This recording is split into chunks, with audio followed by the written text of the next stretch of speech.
আসসালামু আলাইকুম প্রিয় ভিউয়ার্স, আশা করি আপনারা সবাই অনেক ভালো আছেন।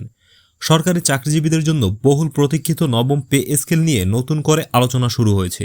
সামনে আসছে 2026-27 অর্থ বছরের জাতীয় বাজেট, আর সেই বাজেটকে ঘিরেই এখন আশায় বুক বেঁধে আছেন লাখো সরকারি কর্মকর্তা কর্মচারী। জানা গেছে প্রায় 9 লাখ কোটি টাকার বিশাল বাজেট প্রস্তুত করছে সরকার, যা দেশের ইতিহাসে অন্যতম বড় বাজেট হতে যাচ্ছে।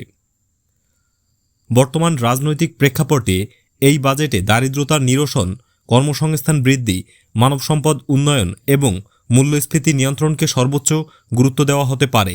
তবে এই গুরুত্বপূর্ণ বিষয়গুলোর ভিড়ে পে স্কেল ইস্যুটি আদৌ জায়গা পাবে কিনা, সেই প্রশ্ন এখন ঘুরপাক খাচ্ছে সরকারি চাকরিজীবীদের মনে। দীর্ঘদিন ধরে সরকারি কর্মচারীদের দাবি নবম জাতীয় বেতন স্কেল বাস্তবায়ন করা হোক।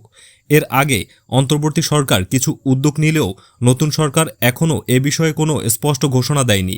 এর মধ্যে আবার পে স্কেলের জন্য বরাদ্দ রাখা প্রায় 40,000 কোটি টাকা অন্য খাতে ব্যয় হওয়ার খবর প্রকাশ পাওয়ায় অনেকের মধ্যেই অসন্তোষ দেখা দিয়েছে। পরিস্থিতি আরও জটিল হয়ে উঠেছে। আন্তর্জাতিক প্রেক্ষাপটের কারণে বৈশ্বিক উত্তেজনা এবং অর্থনৈতিক চাপ দেশের বাজেট ব্যবস্থাপনায় প্রভাব ফেলতে পারে বলে মনে করছেন বিশ্লেষকরা। এ অবস্থায় সরকারকে একদিকে যেমন অভ্যন্তরীণ চাহিদা সামলাতে হচ্ছে, অন্যদিকে আন্তর্জাতিক চাপও মোকাবিলা করতে হচ্ছে। এদিকে সংশ্লিষ্ট সূত্রগুলো বলছে, পে স্কেল ইস্যুতে প্রশাসনের ভেতরে চাপা অসন্তোষ তৈরি হয়েছে, যা ভবিষ্যতে বড় আকার দিতে পারে। ইতিমধ্যে বিভিন্ন দপ্তর আন্দোলনের প্রস্তুতির কথাও শোনা যাচ্ছে।